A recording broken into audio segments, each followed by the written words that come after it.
We all know countless websites exist to fact-check news articles, but with the increased use of AI, we don't have one that fact-checks images. Until now, Google has just introduced new tools to further inform users about images being shared. Users can now view a picture's metadata, the context other sites use the picture in, as well as the image's history. To find this information, first find an image on Google, click the three dots at the top right corner, then click About.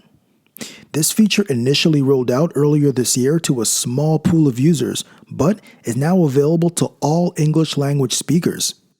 Google also said that when available, you can view metadata that indicates whether or not the image was generated by AI. And on top of that, if an image was generated by Adobe, Microsoft, Nikon, or Google AI, a symbol is automatically added to those images to clearly indicate that. Google also has its own Fact Check Tools API that it just announced it's giving some journalists and fact checkers access to. Once accessed, they can copy URLs of images or directly upload images to learn more about their authenticity. Because of how realistic AI images look, most people are concerned with its potential to deceive the masses. Do you think the efforts made by Google and other companies are enough to quell these concerns? Comment below. Let me know what you think.